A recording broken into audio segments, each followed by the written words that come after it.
Assalamu alaikum. Hello viewers. Hope you are all well and enjoying your life. I welcome you all to the channel of Learn with MW.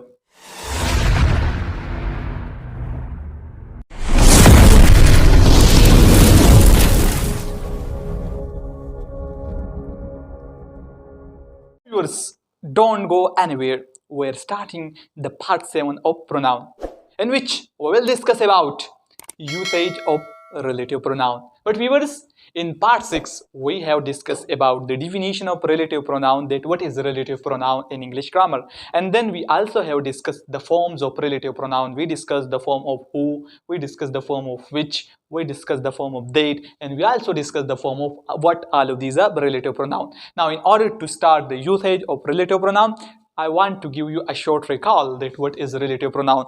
Now, as we mentioned, that relative pronoun is a special type of pronoun that basically refer or carry us back to the noun or pronoun that are mentioned in a sentence. Now, through example, you will learn easily that what is relative pronoun. So look at, I'm writing two examples. The first example is I met Ali. I met Ali who had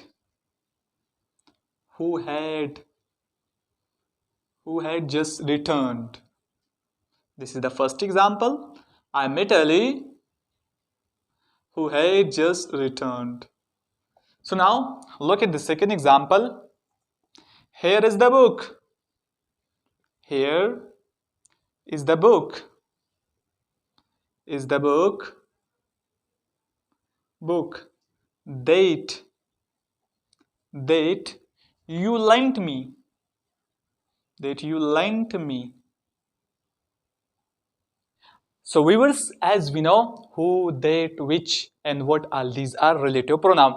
Now look at in this example, who is basically a relative pronoun. Now why who is basically a relative pronoun? Because it carries back or refer to the noun or pronoun that are mentioned in sentence. So look at noun in this sentence is Ali.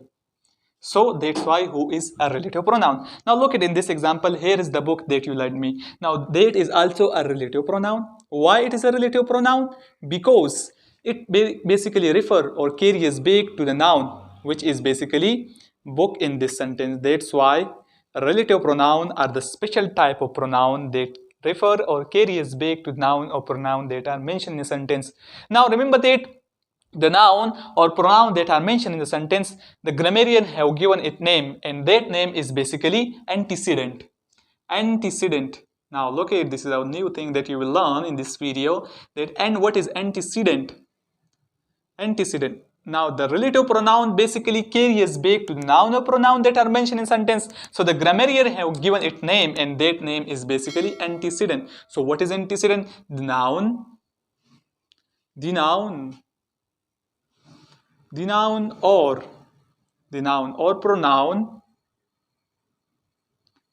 or pronoun that are previously mentioned in a sentence. Previously mentioned in a sentence. Mentioned in a sentence. So look at what is antecedent. The noun or pronoun that are previously mentioned in a sentence is basically antecedent. Now look at this. Look at in this example, Ali. Look at Ali's noun and relative pronoun also refer to it. That's why in this example, Ali is basically antecedent. Antecedent. And in this example, book is basically antecedent. Hope you guys understand about the relative pronoun and antecedent. Now in order to understand the relative pronoun, and after understanding the relative pronoun and antecedent, now we will moving forward and understanding the use of relative pronoun in English grammar. Now we will starting the use of relative pronoun, and we will start from who is basically a relative pronoun. And we also know in the previous video we have studied the forms of relative pronoun. So who is basically in the nominative case, which is basically a subjective case. Now remember that who refer to a person, and we also have studied about personal pronoun. Through example, I will be giving you example. Through example, you will learn easily. You just have to remember that who refer to a person only, and that person will be the verb subject. That person will be the verb subject. Look at this. That person will be the verb subject. Now, through example, we will learn this statement that how who refer to a person and what is the verb subject. Now, look at the example. The question, I'm asking a question. The question is, I'm asking a question. Question is this. Question. Who opened who opened the door?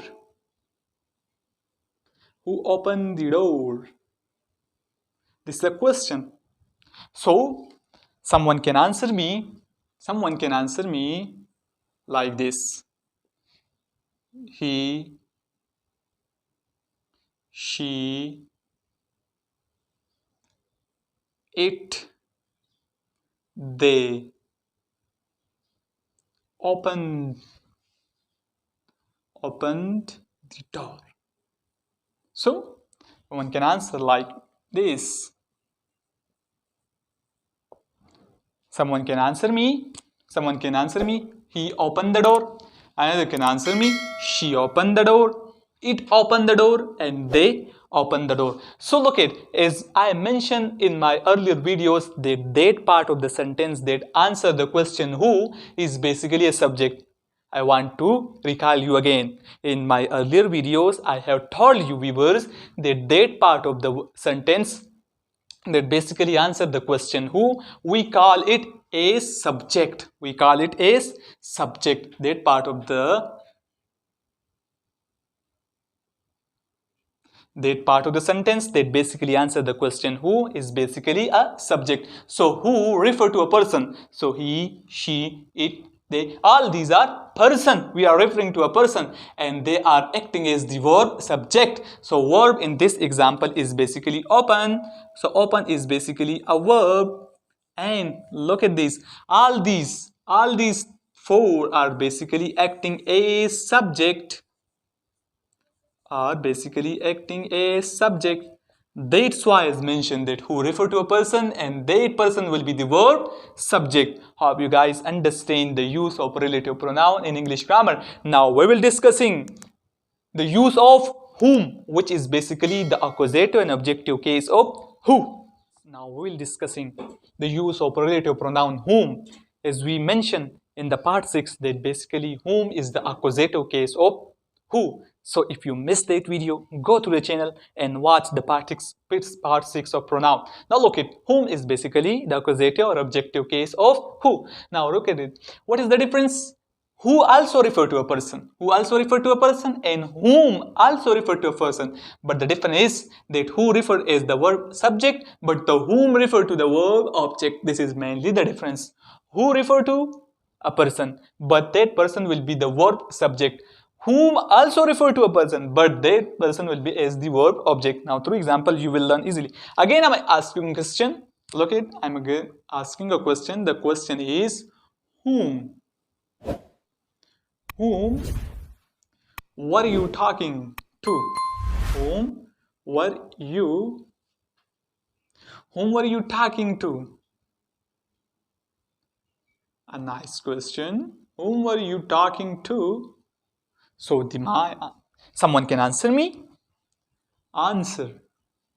I was talking. I was talking to. Look at, I'm writing here. I was talking to him. I was talking to her.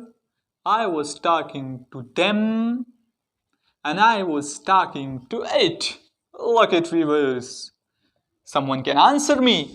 When I question, whom were you talking to? Someone can answer me. I was talking to him. I was talking to her. Another can say, I was talking to them. I was talking to it. All of these are relative pronoun. All of these are personal pronoun. And they are in objective case. Or in accusative case. we have discussed about personal pronoun and cases. So if you missed that video, go to the channel and watch that video, that what is basically objective case and accusative case. So look at, as I mentioned in my previous video, that part of the sentence that answer the question whom is basically object. That part of the sentence that basically answer the question whom is basically object. There are basically two objects. One is indirect and direct. We don't want to confuse you viewers right now. You just note it down that part of the sentence that answer the question whom basically is object in that sentence. So look at, whom refer to a person and that person will be the verb object. So look at the question, whom are you talking to? So the answer is I was talking to him. So him in this basically in this sentence object, her is also object, them is also object, it is also object. Hope you guys understand the use of relative pronoun who and whom, and also understand the difference between who and whom. Now we will discussing the possessive case of who, which is whose. Now we will discussing the use of relative pronoun whose, and whose is basically the possessive form of who. I want to give you a short recall that what are nominative case, accusative case, what are subjective case and objective case, and what are possessive and genitive case. In the part 6 we have discussed the forms of relative pronoun. I want to give you a short recall.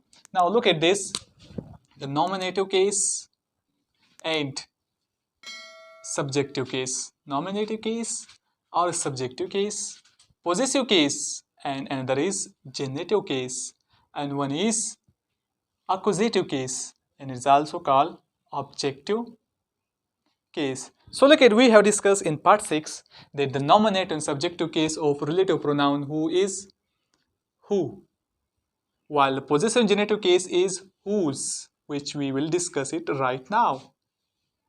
And the accusative and objective case of who is basically whom, which we have discussed in this video.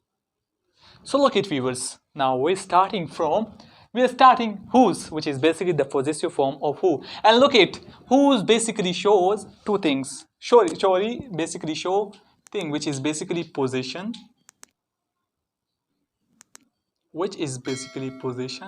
or it also show ownership. Remember this point, that whose, which is basically the possessive form of who, and possessive case or genitive case basically show us possession or ownership. Now look at, whose basically refer, the native writer have written in their book that whose basically refer to the things without life. Refer to the things without life.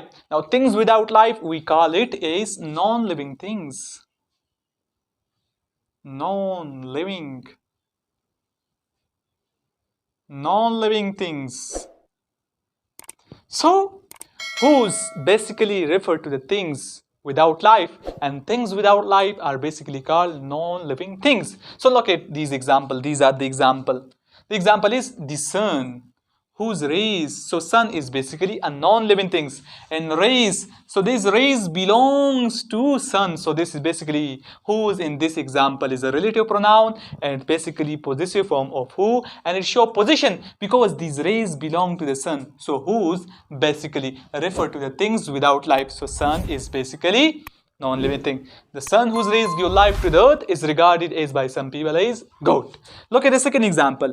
This is the question whose solution has baffled philosopher of all ages. Now look at, whose is also a relative pronoun. Question is a non-living thing, and solution. So the solution is of question. So that's why who is showing who is basically showing possession or ownership, and whose is also a relative pronoun and refer to the things without life. Question is basically thing without life or a non-living thing. That's why we use relative pronoun whose basically refer to the things without life, which are non-living things. So viewers, we have discussed the use of relative pronoun who, whose, and whom. We have studied in this video that who refer to a person, but that person will be and should be the verb subject, and whom, which is basically the objective and accusative case of who, also refer to a person, but the difference is that who refer to the person is the verb subject, while the whom also refer to the verb, but it refer to the verb object. Now in the last we have discussed that whose, which is basically the possessive form or the genitive form of who,